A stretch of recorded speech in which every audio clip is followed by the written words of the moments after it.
এসো কোরআনের আলো মেখে আলোকিত হই আধারের শত পথ মারিয়ে والمثيل والكفي والنظير ونشهد أن محمدا عبده ورسوله وصفيه وخليله وخيرته من خلقه وأمينه على وحيه أرسله ربه رحمة للعالمين وحجة على الناس أجمعين فهدى الله تعالى به من الضلالة وبصر به من الجهالة وكثر به بعد القلة ولم به بعد الشتات فصلوات الله وسلامه عليه وعلى آله الطيبين وأصحابه الغر الميامين ما اتصلت عين بنذر ووعت أذن بخبر وسلم تسليما كثيرا أما بعد فيا عباد الله أوصيكم بنفسي وإياكم التقوى فإن الله عز وجل قال يا أيها الناس اتقوا ربكم الذي خلقكم من نفس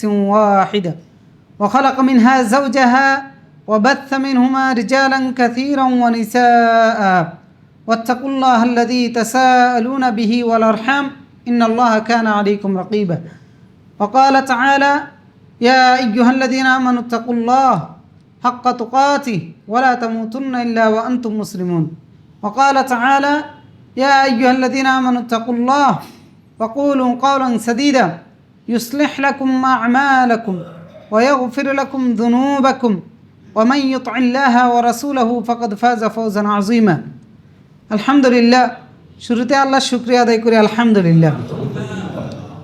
আমি নিজকে এবং আপনাদের সকলকে অনুরোধ করতেছি আল্লাহর নির্দেশ তাকওয়া অবলম্বন করার জন্য।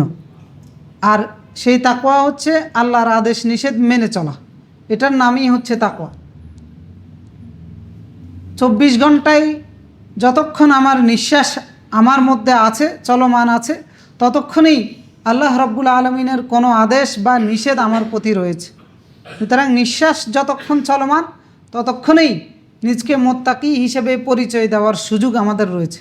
তো সুতরাং নিজকে মুত্তাকি হিসেবে তৈরি করা, আল্লাহর নির্দেশ এবং রাসূলুল্লাহরও যে কোনো ভাষণের প্রথম নির্দেশই ছিল উম্মার প্রতি এইটা যে ইয়া আইয়ুহান নাস ইত্তাকুল্লাহ।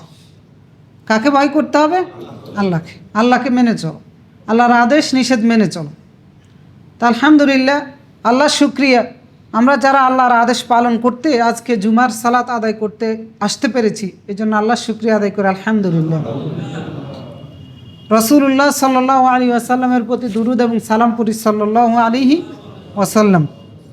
সম্মানিত মুসলিয়ান কেরাম, আগামী বৃহস্পতিবার ইনশাআল্লাহ হয়তো আমাদের দেশে কোরবানির ঈদ উদযাপন হবে।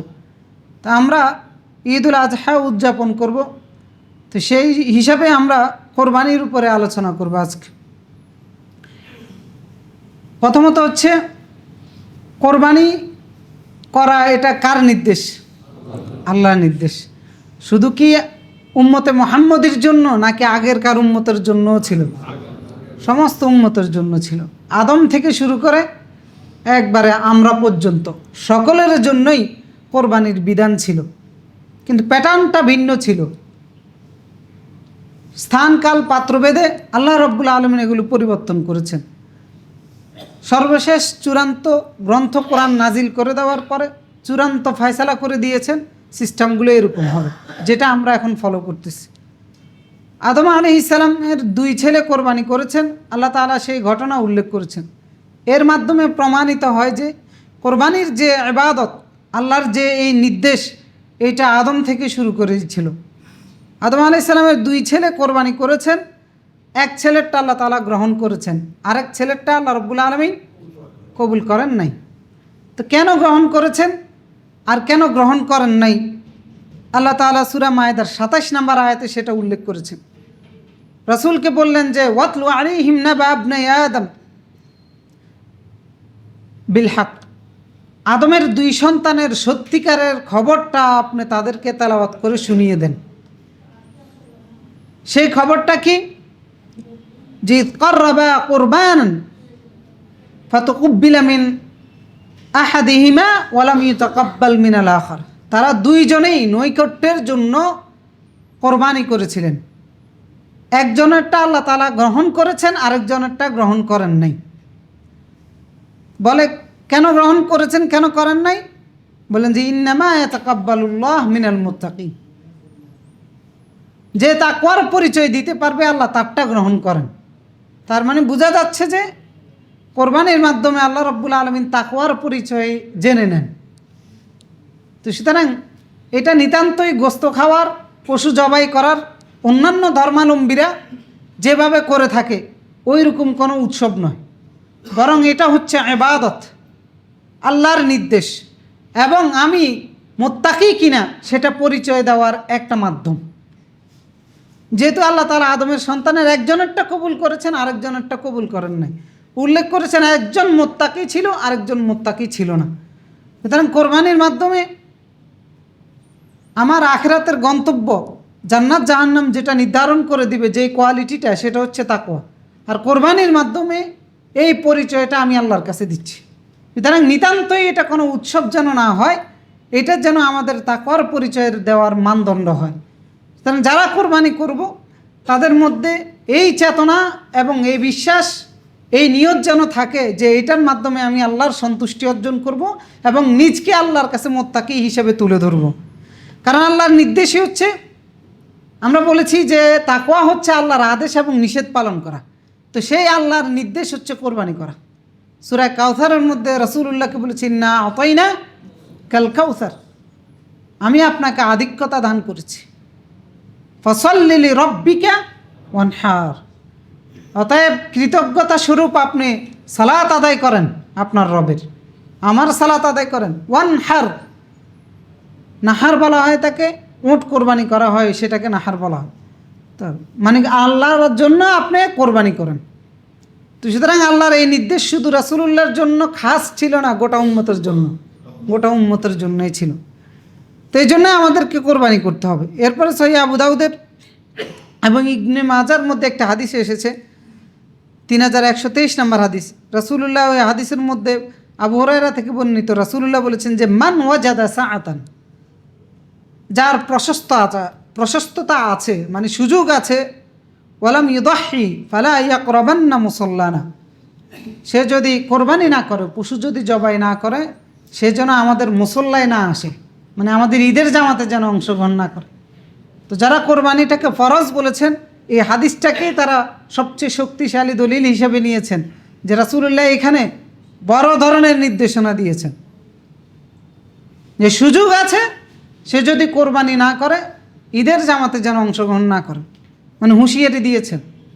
এই জন্যই একদল ওলামারা কোরবানিটাকে ওয়াজিব মনে করে থাকেন। তা আমরাও বলবো যে যাদের সুযোগ আছে তারা কোরবানি করা থেকে বিরত থাকবেন না। আরও একাধিক দলিল রয়েছে কোরবানি করার ব্যাপারে, যেমন আয়েশা রাদিয়াল্লাহু তাআলা আনহা থেকেও একটি বর্ণিত হাদিস, যেটা সুনানে আত-তিরমিজির মধ্যে এসেছে।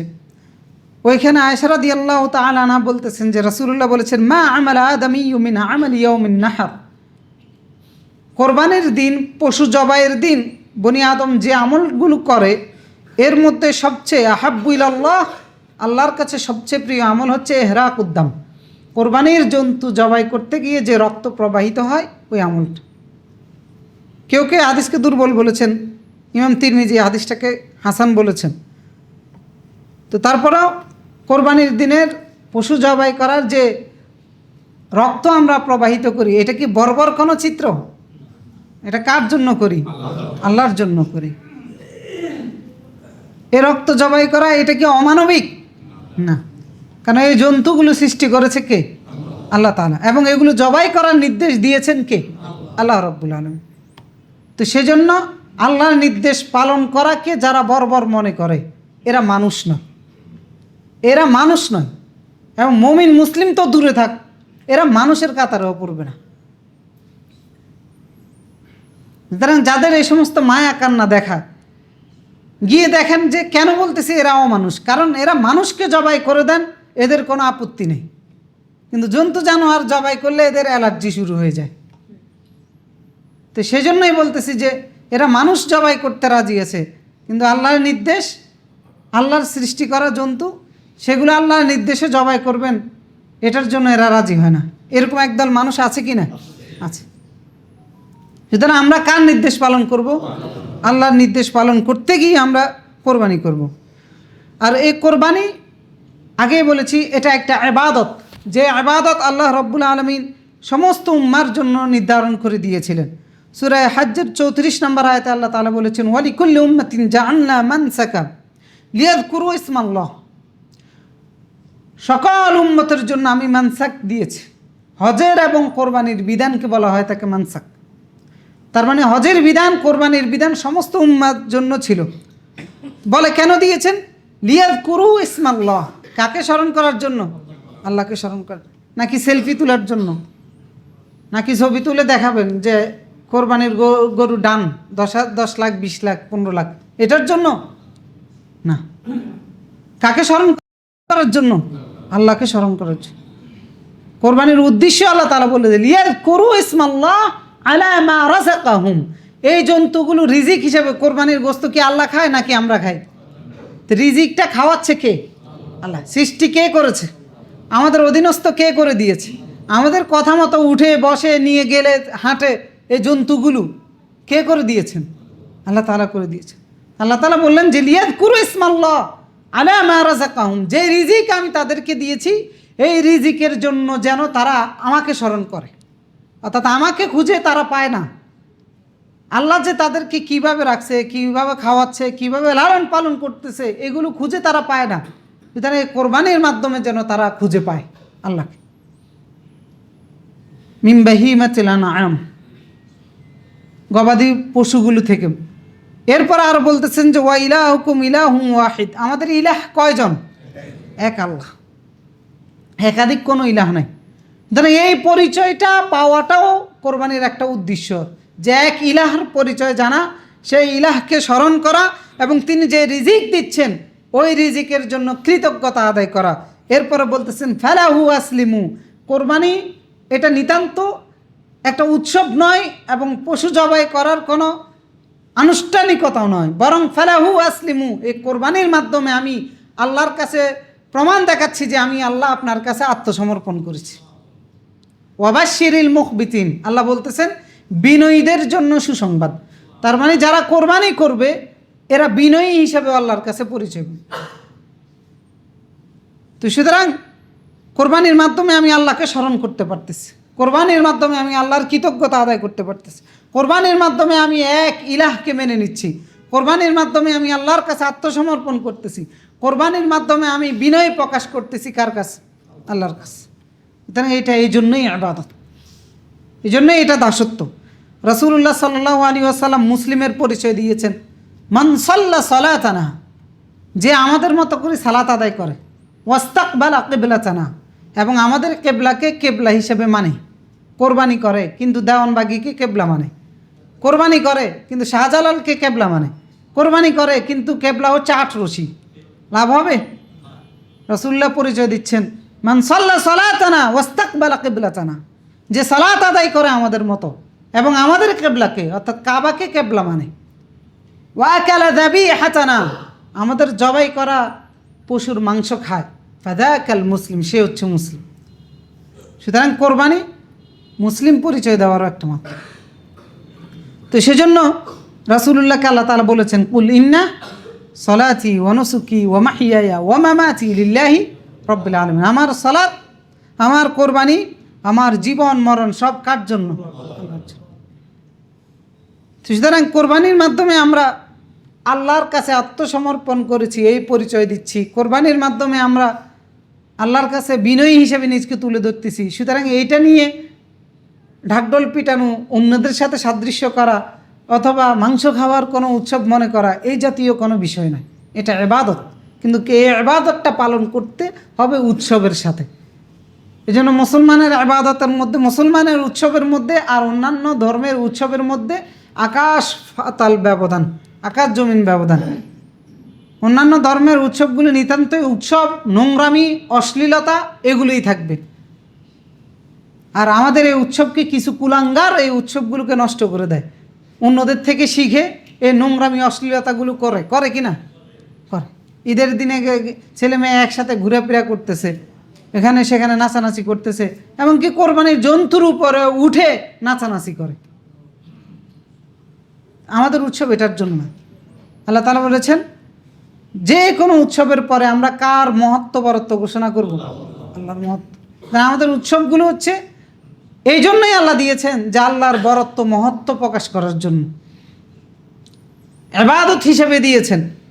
কিন্তু ইবাদত কিছু আছে বিনা উৎসবে, আর কিছু আছে উৎসবের সাথে।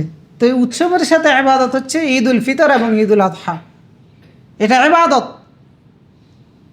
এটা নাচ গানের কোনো আনুষ্ঠানিকতা না।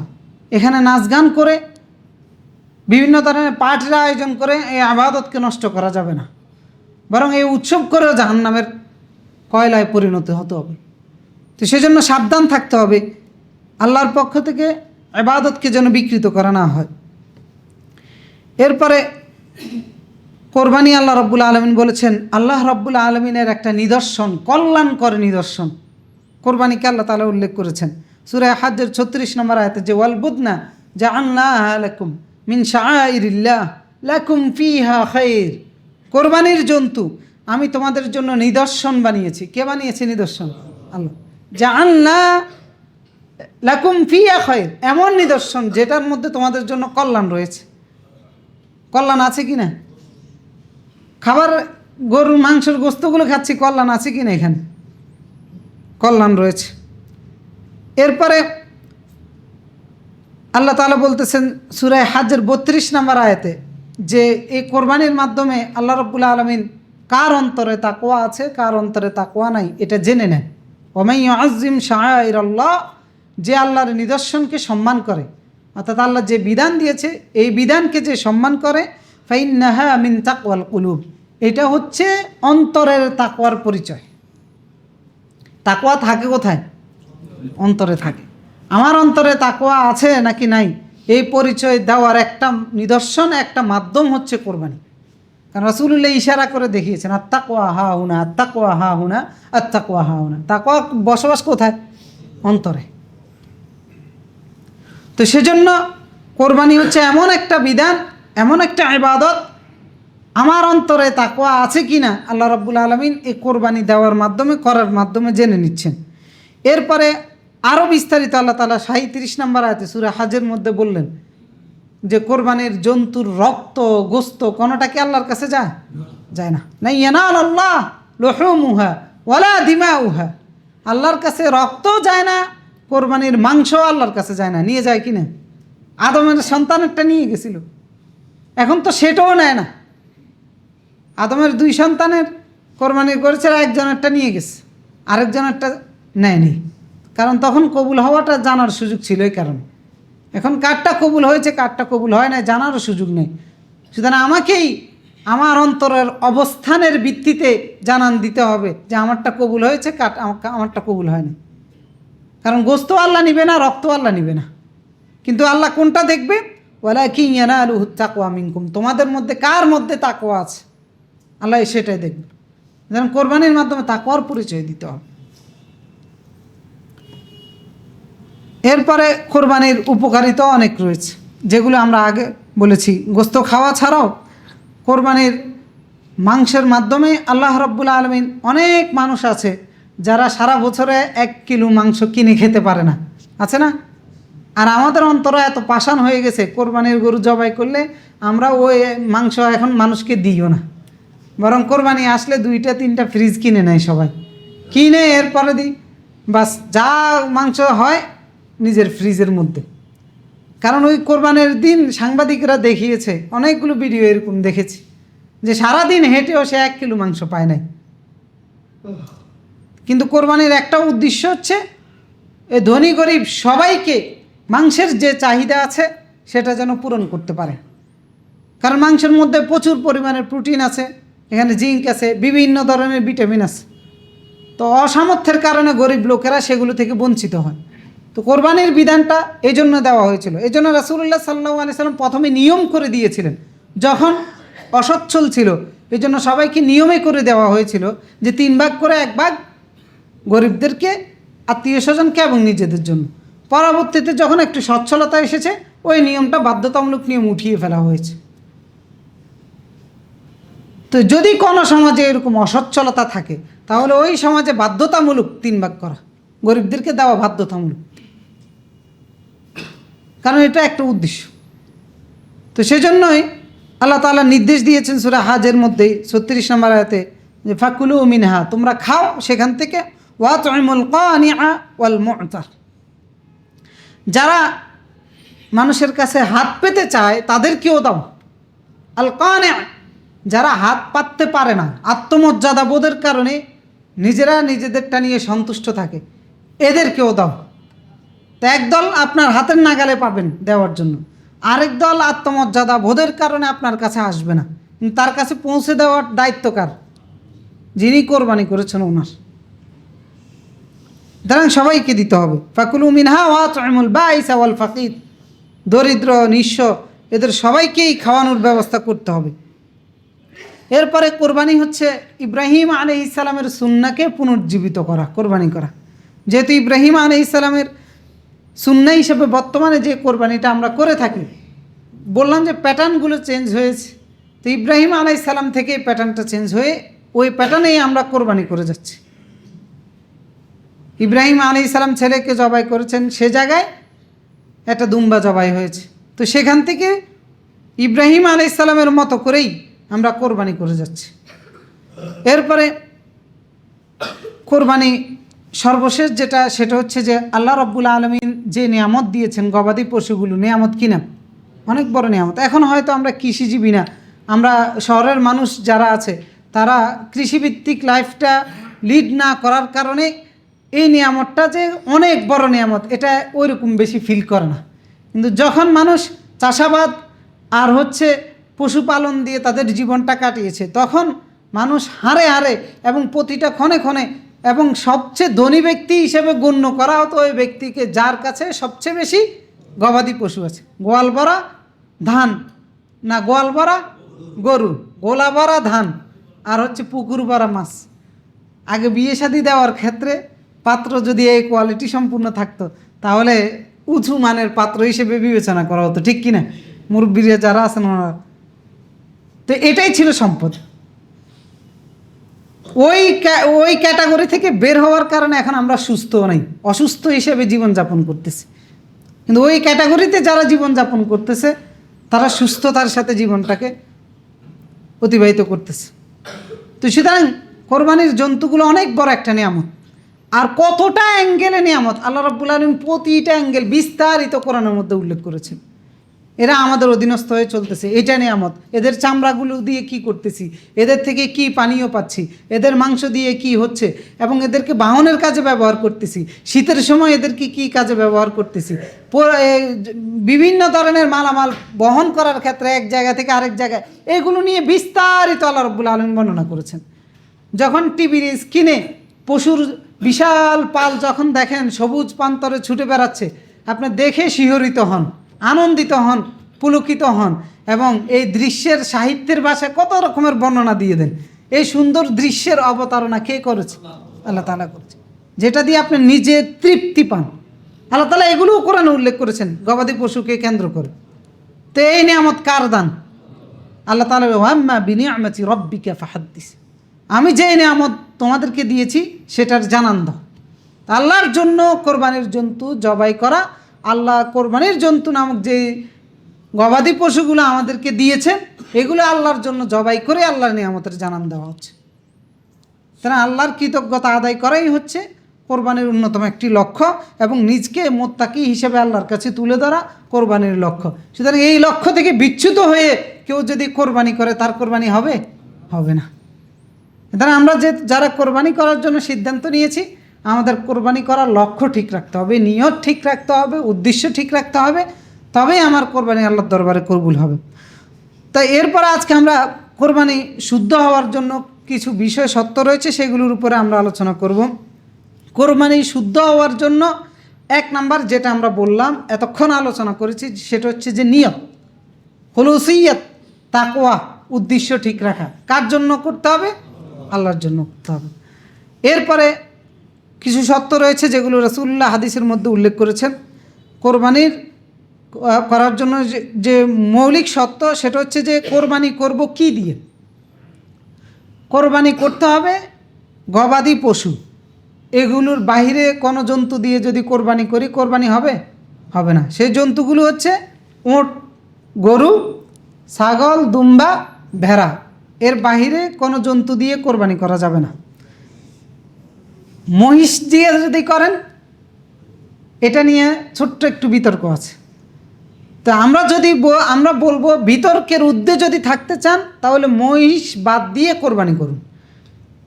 যাদের সুযোগ হয় না, গরু হাতের নাগালে পাওয়া কঠিন হয়ে যায়, তাদেরকে বলবো যে তারা মহিষ দিয়ে করেন, ইনশাল্লাহ হয়ে যাবে। কারণ রাসূলুল্লাহর হাদিসের মধ্যে, তাদের আমলের মধ্যে মহিষটা ছিল না।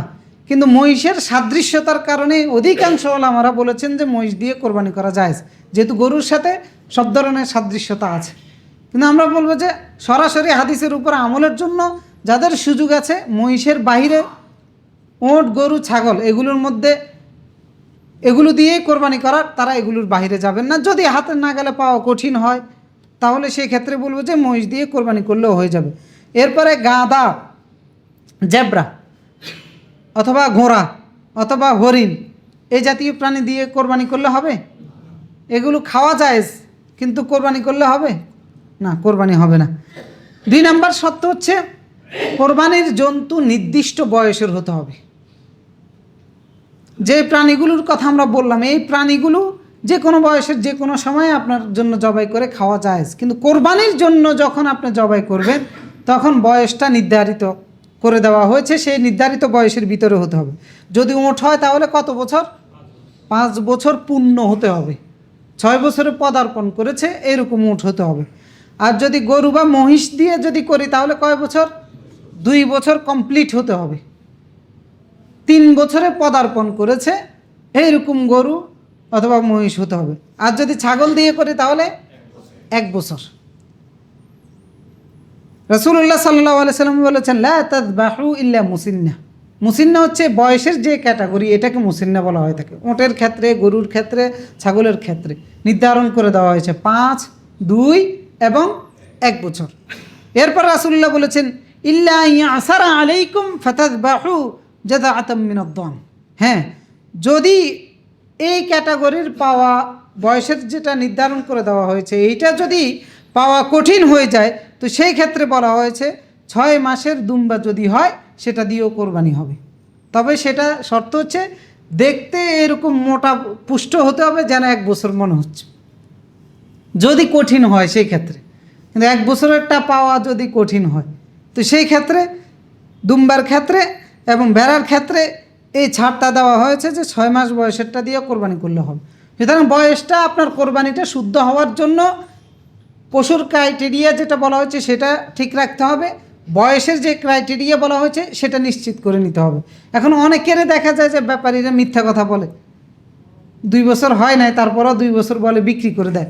তো সেক্ষেত্রে আপনার যতক্ষণ যাচাই করা সম্ভব এতক্ষণ যাচাই করে নিতে হবে। এরপরে যেখানে আপনি অক্ষম সেই ক্ষেত্রে হয়তো আপনার ওইটা ভুল হিসেবে ধর্তব্য হবে না, কিন্তু আপনার যতক্ষণ সক্ষমতা আছে যাচাই করার, সেটা যাচাই নিশ্চিত করে এরপরে কোরবানির পশু নির্বাচন করতে হবে। এরপরে 3 নাম্বার হচ্ছে কোরবানির পশুর যে দোষ ত্রুটিগুলো মুক্ত হওয়া। সেই দোষ ত্রুটিগুলো রাসূলুল্লাহ একবারে নির্ধারণ করে দিয়েছেন। সহিহ ইবনে মাজাহ 3144 নম্বর হাদিসে, যার বাউন লা তাজুজ ফি দহায়া, কোরবানির জন্তু 4 ধরনের হলে সেটা দিয়ে কোরবানি হবে না। 1 নম্বর বলেছেন যে আল আওরা আল বাইয়িনা আউরুহা, যদি কোরবানির পশু অন্ধ হয় এবং তার অন্ধত্ব সুস্পষ্ট, বোঝা যাচ্ছে যে এই পশুটা অন্ধ। অনেক সময় এরকম অনেক জন্তু পাওয়া যায় যে 1 চোখ কানা, কিন্তু হাঁটতেছে কিন্তু ডান চোখ বা বাম চোখ দিয়ে দেখে না। তো এইরকম দোষ মুক্ত হতে হবে, যে অন্ধ নয় এরকম হতে হবে। 2 নম্বরে বলেছেন আল ওয়াল মারিদ আল বাইয়িন মারাদুহা, রোগ মুক্ত হতে হবে। এখন রোগ মুক্ত বলতে কি উদ্দেশ্য? উদ্দেশ্য হচ্ছে যে রোগটা যেন একদম ক্লিয়ার, আপনি বুঝতে পারতেছেন যে এটা রোগ আক্রান্ত, এইরকম কোনো রোগ যেন কোরবানির জন্তুর মধ্যে না থাকে। এরপরে বলেছেন যে ওয়ালা আরজা আল বাইয়িন যালউহা, যে কোরবানির পশুটা পঙ্গু যেন না হয়, অর্থাৎ তার পঙ্গুত্ব হাঁটতে গেলে তো বোঝা যায় যে এটার পা একটা ভাঙা নাকি সুস্থভাবে হাঁটতেছে কিনা, এটা নিশ্চিত করে নিতে হবে। এরপরে বলেছেন ওয়াল কাসির আল্লাতি লা তুকিম, বেশি হাড্ডি সর যেন না হয়। অনেকগুলো গরু মাঝে মধ্যে দেখা যায় যে চামড়া ছাড়া আর গায়ের মধ্যে কিছু নেই, তেমন ওই রকম জন্তু যেন না হয়। হৃষ্টপুষ্ট তর তাজা জন্তু দেখে কোরবানির জন্য পশুকে বাছাই করতে হবে। তো এই ক্ষেত্রে শিং গজায়নি কিন্তু বয়স হয়েছে, কোরবানি হবে কি না? হবে। অথবা শিং ভেঙে গেছে, কোরবানি হবে কি না? হবে। অথবা কানের একটা অংশ কাটা, কোরবানি হবে কি না? হবে, কারণ এই নিষেধাজ্ঞা নাই। কিন্তু অন্ধ হতেও পারে, কিন্তু সুস্পষ্টভাবে আসলে বোঝা যাচ্ছে না এই জন্তুটা যে অন্ধ, তাহলে সেটা দিয়ে কোরবানি হবে কি না? হবে। যদি সুস্পষ্টভাবে ক্লিয়ারভাবে বোঝা যায় যে অন্ধ, ক্লিয়ারভাবে বোঝা যায় যে এটা খোঁড়া, ক্লিয়ারভাবে যদি কোনো রোগ একবারে বের করা যায়, সেই ক্ষেত্রে ওই রকম জন্তু দিয়ে কোরবানি হবে না। সুস্থ, অন্ধ নয়, খোঁড়া নয় এবং মোটা তাজা এই জাতীয় পশুগুলো বাছাই করে কোরবানির জন্য বাছাই করতে হবে। তো সেই ক্ষেত্রে উত্তম হচ্ছে মোটা তাজা, দেখতে সুন্দর এরকম জন্তুগুলো বাছাই করে কোরবানির জন্য নির্বাচন করা। এরপর 4 নম্বর, কোরবানি শুদ্ধ হওয়ার জন্য শর্ত হচ্ছে যে কোরবানির পশু জবাই করার জন্য সময় নির্ধারিত কিনা? নির্ধারিত। ওই নির্ধারিত সময়ের আগে যদি কেউ কোরবানির পশু জবাই করে, তার কোরবানি হবে? হবে না। অথবা ওই নির্ধারিত সময়ের পরে যদি জবাই করা হবে? হবে না। তো ওই নির্ধারিত সময় কোনটা?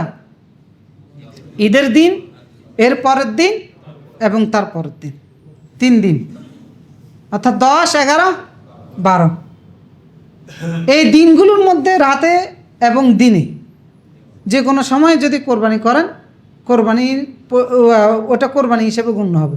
কিন্তু এখানে আরেকটা শর্ত আছে, সময়টা শুরু হবে কখন? ঈদের নামাজের পরে।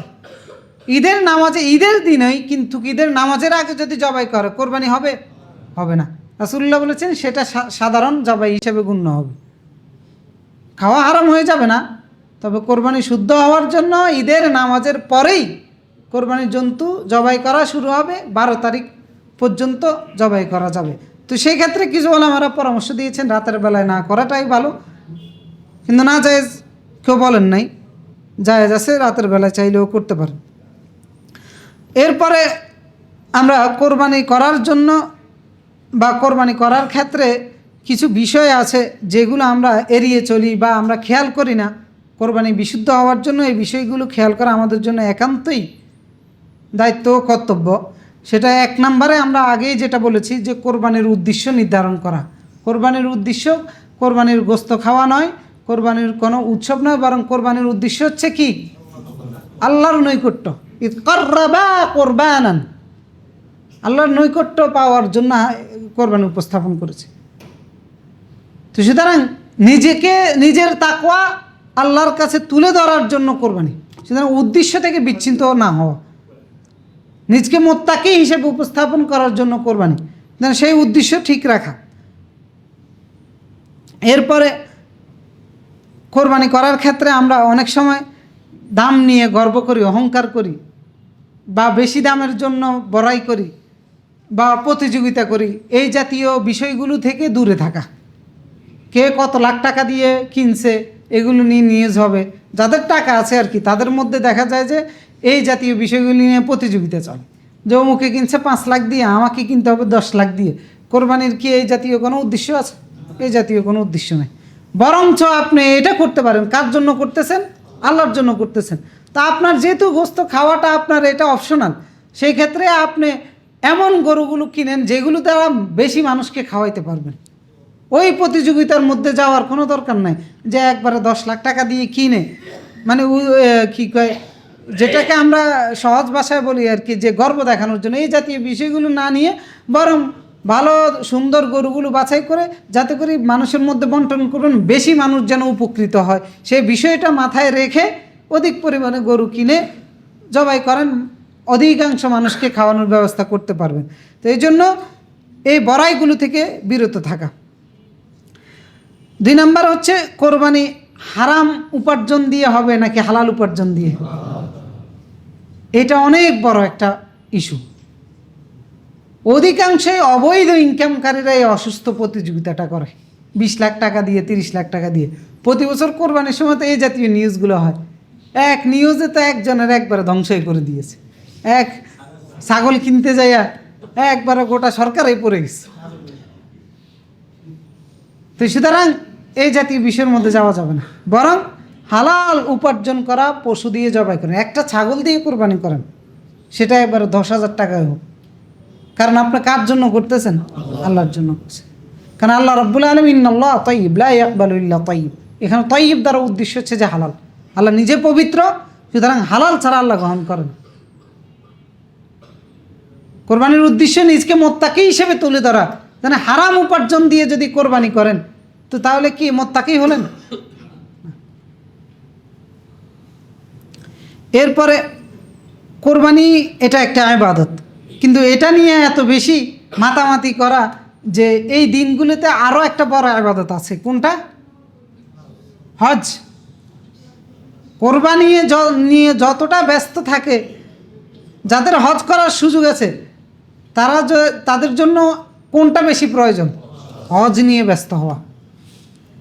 সুতরাং কোরবানির পিছনে বেশি মাতামাতি না করে হজকে ভুলে না যাওয়া, কারণ এটা হজের মাস এবং হজের কথা স্মরণ রাখা, যাদের সুযোগ আছে হজ করার জন্য চেষ্টা করা, হজের প্রস্তুতিগুলো নিয়ে রাখা। এরপরে এই যে জিলহজ মাসের 1 তারিখ থেকে 10 তারিখ পর্যন্ত এখানে কি শুধুমাত্র কোরবানি করাটাই ইবাদত, নাকি আরও অনেক কিছু আছে? আরও অনেক কিছু আছে, সেইগুলো ভুলে না যাওয়া। বিশেষ করে তাকবীর, তাহলিল, তাহমিদ, আল্লাহু আকবার, আল্লাহু আকবার, লা ইলাহা ইল্লাল্লাহ, আল্লাহু আকবার, আল্লাহু আকবার, ওয়ালিল্লাহিল হামদ, এই তাসবিহগুলো ভুলে না যাওয়া। শুধু যে কোরবানি নিয়ে পড়ে থাকে এমন না। রাসূলুল্লাহর সাহাবীরা কোরবানি করেছেন, কিন্তু এই দিনের ইবাদতের মূল্য তারা ভুলে যান নাই। কারণ এই দিনগুলোর মধ্যে ইবাদত করলে রাসূলুল্লাহ বলেছেন যে আল্লাহর কাছে সবচেয়ে বেশি প্রিয় ইবাদত এই 10 দিনে, এমনকি জিহাদের চাইতেও বেশি উত্তম। তো সুতরাং অন্যান্য ইবাদতকে ভুলে না যাওয়া, নফল রোজা, নফল সালাত, কোরআন তেলাওয়াত, জিকির আজকার, দান সাদাকা, এই জাতীয় বিষয়গুলো একবার ভুলে গিয়ে শুধু কোরবানি নিয়ে ব্যস্ত। মাঠে ঘাটে রাস্তাঘাটে সবচেয়ে জায়গায় শুধু কোরবানির জন্য, কত দিয়ে কিনছেন, কত দিয়ে কিনবে, কোথায় বাজার, এই জাতীয় বিষয়গুলি নিয়ে ব্যস্ত না হয়ে বরং এই 10টা দিন ইবাদত করার সময় ইবাদত করা, জিকির আজকার করা, কোরআন তেলাওয়াত করা, বেশি বেশি তাসবিহ, তাহলিল, তাকবীর পড়া। এরপর আরেকটা গুরুত্বপূর্ণ বিষয় হচ্ছে যে যাদের সামর্থ্য নাই, লোক লজ্জার ভয়ে অনেক মানুষ এই কোরবানিগুলো করেন। এটা কি দরকার আছে? দরকার নেই। সুতরাং লোক লজ্জার ভয়ে কোরবানি করতে হবে। সামর্থ্য নাই, আমার কোনো দরকার নেই। সামর্থ্য আছে তাদের জন্য কোরবানি করা। যার সামর্থ্য নাই, লোক লজ্জার ভয়ে নিজের উপরে কোরবানি ফরজ করা, নিজের উপরে বোঝা চাপিয়ে নেওয়ার কোনো দরকার নেই। কারণ আল্লাহ আপনার সামর্থ্য নাই, লা ইউকাল্লিফুল্লাহু নাফসান ইল্লা উসআহা, আল্লাহ আপনার জন্য বোঝা দেয় নাই, সুতরাং সেই বোঝাটা আপনার নেওয়ারও দরকার নেই। এরপরে কিছু কুসংস্কার আছে জিলহজ মাসের 1 তারিখ থেকে 10, অর্থাৎ কোরবানকে কেন্দ্র করে এই কুসংস্কারগুলো গ্রাম অঞ্চলে বেশি আছে। যেমন এই 10 দিনে বিভিন্ন ধরনের প্রাণী জবাই করা, অনেক গ্রামের মানুষ এগুলোকে নিষিদ্ধ মনে করে। মুরগি জবাই করে না, মেহমান টেহমান আসলে, আরও অন্যান্য প্রাণী জবাই করে খাওয়ানোর সুযোগ আছে, তো জবাই করে না, কারণ একবারে কোরবানির দিন জবাই করতে হবে। এটা কি কুসংস্কার? এই জাতীয় কুসংস্কার থেকে দূরে থাকতে হবে। এরপরে কোরবানির পশু শুধুমাত্র কোরবানির দিনে জবাই করতে হবে এই নীতি নয়, বরং 3 দিন সময় আছে, যে কোনো দিনে আপনি জবাই করতে পারেন। 3 দিনেই কোরবানির পশু জবাই করার সুযোগ আছে। তো এই ক্ষেত্রে উত্তম হতে পারে প্রথম দিন জবাই করা, যাদের সুযোগ না থাকে এরপরের দিনও জবাই করতে পারেন। এরপর আরেকটা গুরুত্বপূর্ণ বিষয় হচ্ছে যে অনেকেই কোরবানি মৃত ব্যক্তিদের পক্ষ থেকে করে থাকেন। কোরবানি কাদের জন্য? জীবিতদের ইবাদত, মৃত ব্যক্তির ইবাদত না। এটা জীবিত ব্যক্তির ইবাদত। হ্যাঁ, আপনি আপনার মায়ের প্রতি, বাবার প্রতি আপনার অনেক আবেগ, আপনি যখন কোরবানি করেন আপনার কোরবানির সব তারা অটোমেটিকলি পাবে, তাদের জন্য করার দরকার নাই, কারণ এটা জীবিত ব্যক্তির ইবাদত। হ্যাঁ, আপনি আপনার জন্য একটা করেছেন, আরও একটা করার সুযোগ আছে, এটা মায়ের নামে করলাম, বাবার নামে, সেটাও দরকার নেই, সেটাও আপনি আপনার নামে করেন। আপনার মা বাবা সন্তানের ন্যাক আমল এমনি অটোমেটিকলি পাবে, কারণ ন্যাক সন্তান তারা ঘরে গিয়েছে, এই জন্য তারা অটোমেটিকলি পাবে। তাহলে এটা জীবিতদের আবাদত, মৃত ব্যক্তির আবাদত নয়। মৃত ব্যক্তি যদি ওসিয়ত করে যায় সেই ক্ষেত্রে আপনি করেন, কিন্তু মৃত ব্যক্তির জন্য করলে জায়েজ আছে, না জায়েজ নয়। তবে আমাদের পূর্ববর্তীদের মধ্যে এই নমুনায় এই দৃষ্টান্ত পাওয়া যায় না যে মৃত ব্যক্তির জন্য করেছেন। একটা বর্ণনা পাওয়া যায়, আলী ইবনে আবি তালিব রাদিয়াল্লাহু তাআলা আনহু রাসূলুল্লাহর জন্য কোরবানি করেছেন।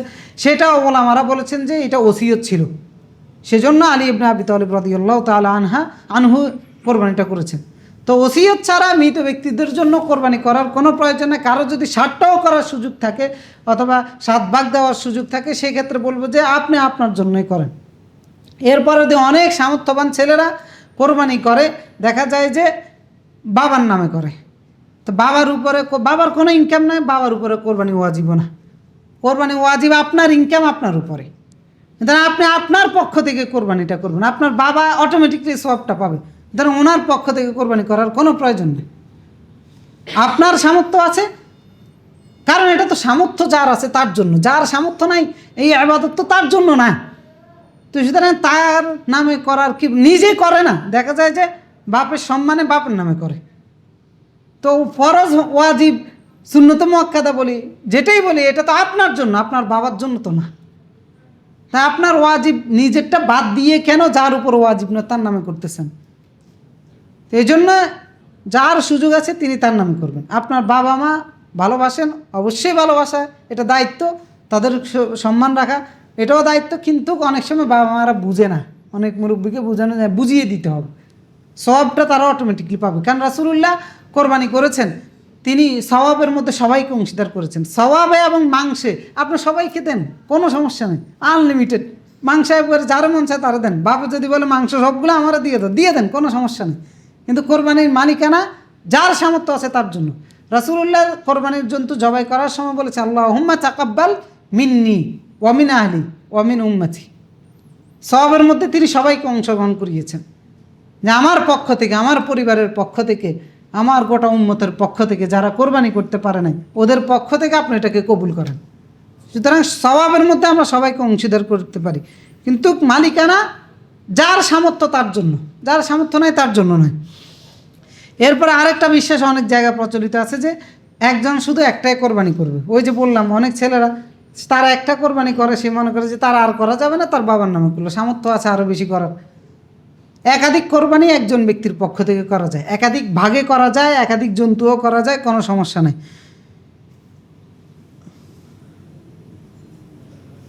সুতরাং কোরবানি করার ক্ষেত্রে আমাদেরকে এই বিষয়গুলো খেয়াল রাখতে হবে। এরপর আর একটা বিষয় করণীয় হচ্ছে কোরবানির দিন কোরবানির পশু জবাই করার ক্ষেত্রে আমাদের খেয়াল রাখা। সেক্ষেত্রে হচ্ছে নির্দিষ্ট সময়ের কোরবানির পশুটা জবাই করতে হবে, ঈদের সালাতের পর থেকে শুরু করে 12 তারিখ পর্যন্ত। এরপরে জবাই করার সময় খেয়াল রাখতে হবে যে মুসলিম দ্বারা যেন জবাইটা নিশ্চিত হয়। সেক্ষেত্রে উত্তম হচ্ছে আপনার জন্তুটা আপনি নিজে জবাই করবেন, কসাই দিয়ে না, কারণ কসাইরা ভুলভাবে জবাইগুলো করে। আপনার জন্তুটা আপনি জবাই করবেন এবং জবাই করার সময় ছুরি এক নাগারে চালিয়ে যেতে হবে, একবার উঠাবেন একবারে বসাবেন, এভাবে কোরবানি হবে না। একবারে এক নাগারে চালিয়ে যেতে হবে, জবাই কমপ্লিট করে এরপরে ছুরি উঠবে। তো কসাই দিয়ে জবাই করার ক্ষেত্রে এই ভুলটা হয়, এক খুঁজ দিলে এরপরে দিয়ে ওরা এসে ছুরি দিয়ে গুতানো শুরু করে। অনেক সময় ছুরি দিয়ে গুতাইলে দেখা যায় যে কোরবানির জন্তুটা স্বাভাবিক মৃত্যু হয় না, অ্যাটাক করে, কী কয়, স্ট্রোক করে মারা যায়। তো এই জন্য ধীর স্থিরভাবে সুন্দর করে শোয়াইয়ে কেবলামুখী করা উত্তম, না করলেও কোনো সমস্যা নাই। বিসমিল্লাহ আল্লাহু আকবার, আর কোনো নির্দিষ্ট দোয়া নেই। এরপরে কোরবানির জন্তু জবাই করার আগে মালিকেরা ডাক দেয়, কার নামে কার নামে, এভাবে নাম পড়া শুরু হয়। 1 জন 2 জন করে 7 জন 14 জন পরিবারের সবার নাম তেলাওয়াত করা শুরু হয়। এই জাতীয় কোনো ধরনের নিয়ম নাই। হ্যাঁ, আপনার পশুটা আপনার নিয়ত হয়ে গেছে যে মনে মনে বাস শেষ। এবার জবাই করার সময় বিসমিল্লাহ আল্লাহু আকবার, বাস শেষ। কারণ নাম তেলাওয়াত করার কোনো প্রয়োজন নেই। নিজে জবাই করতে পারলে উত্তম, আর না পারলে মসজিদের ইমাম দিয়ে করান, কোনো সমস্যা নাই। তবে নিজেই জবাই করার চেষ্টা করবেন। আর কষাই দিয়ে জবাই করলে জবাইটা নিশ্চিত সুন্দরভাবে করে নিতে হবে, একদম কমপ্লিট। ছুরি যেন 2 বার যেন না হয়, কারণ রাসূলুল্লাহ সাল্লাল্লাহু আলাইহি ওয়াসাল্লাম নির্দেশ যে ফাইদা কতালতুম ফাহসিনুল কিতলা, যখন তোমরা হুদুদ কায়েম করো, কাউকে কতল করো, তখন ইহসানের সাথে কতল করো। ওয়াইদা দাবাহতুম ফাহসিন যাবহা, জবাই করার সময় রাসূলুল্লাহ বলেছেন ইহসান করে জবাই করার জন্য। একবার ছুরি উঠাইলাম, আরেকজন একবার বসাইলাম, আরেকজনও বসাইলাম, এটা কি জন্তুর প্রতি ইহসান হলো? ইহসানের সাথে জবাই করতে হবে। এবং কি ছুরিটাকে ফালিয়ুহিদ্দা আহাদুকুম শাফরাতাহু, ছুরিটাকে ধারালুও করে নেওয়ার জন্য বলেছেন। কারণ কোরবানির পশুর জন্তুর উপরে চামড়াটা কাটা যাওয়ার আগ পর্যন্ত ব্যথা করে, যখন চামড়াটা কেটে রক্তগুলো বের হওয়া শুরু তখন তার আর কোনো ব্যথা করে না। এই জন্য বলা হয়েছে যে ছুরিটাকে ধারালু করার জন্য, যাতে করে সে চামড়ার উপর ছুরি যতক্ষণ বসে থাকবে এই ব্যথা থেকে সে বাঁচতে পারে। কারণ যদি ছুরিটা ধারালু হয় তাহলে সে ওই ব্যথাটাও পাবে না। এরপরে জবাই করা জন্তুর ক্ষেত্রে অনেকগুলো ভুল করা হয়ে থাকে। জন্তুটা মৃত্যু নিশ্চিত হওয়ার পরে কাটাকাটি। এখন কসাইরা তো কী করে, আরেক জায়গায় আরেকটা কাটতে হবে, এখানে একটা, এখানে একদিনে তাদেরকে ওই দিন 50-60টা গরু কাটতে হবে। এই কারণে এটা মারা যাওয়ার আগে কাটাকাটি শুরু করে দেয়। আপনার জন্তু এগুলো আপনি নিশ্চিত করবেন, এই জুলুমগুলো করবেন না, এটা ইবাদত। জন্তুর মৃত্যু নিশ্চিত হওয়ার পরে কাটাকাটি, মারা যাওয়ার আগে পা কাটে কাটাকাটি শুরু করে দেয়, এটা করা যাবে না কোরবানির পশু জবাই করার ক্ষেত্রে। এরপর কোরবানির পশু জবাই করার ক্ষেত্রে অজু কোনো আবশ্যক নয়। জবাই করার ক্ষেত্রে সকলের নামও নেওয়া লাগবে না, শুধুমাত্র কি পড়তে হবে? বিসমিল্লাহ আল্লাহু আকবার। আর বলতে পারেন যে আল্লাহ আপনি আমার পক্ষ থেকে, আমার পরিবারের পক্ষ থেকে, এবং আরও যাদেরকে আপনি শরীক করতে চান সবার নাম বলতে পারেন যে আল্লাহ সবার পক্ষ থেকে এটা করে কবুল করে নেন। এরপরে কোরবানির পশুর চামড়ার বিধান। কোরবানির পশুর চামড়া বিক্রি করে মূল্য খাওয়া যাবে না, এটা আপনারই কোরবানির। সুতরাং এটা পশুর চামড়া বিক্রিও করা যাবে না এবং কোনো কসাইকে বিনিময় হিসেবেও দেওয়া যাবে না। বিক্রি করা যাবে না বলতে মানে কি, আপনি বিক্রি করতে পারবেন না আপনার জন্য। বিক্রি মূল্য যদি আপনি না নিয়ে থাকেন ওকে, সমস্যা নেই, এটা এই জন্য কাউকে দিয়ে দিতে পারেন, সেটাই আপনার জন্য সবচেয়ে নিরাপদ। এরপরে কোরবানির জন্তুর মাংস আপনি খাবেন, আত্মীয় স্বজনকে দিবেন এবং গরিব মানুষকেও দিবেন। কিন্তু যাদেরকে কাজের জন্য রাখবেন এদেরকে কাজের বিনিময় হিসেবে মাংস দেওয়া যাবে যাবে না। এদেরকে এদের পরিশ্রমের মূল্যটা দিয়ে দিতে হবে। হ্যাঁ, পরিশ্রমের মূল্য দেওয়ার পরে অতিরিক্ত হাদিয়া হিসেবে, গিফট হিসেবে মাংস দিতে পারেন, কোনো সমস্যা নেই।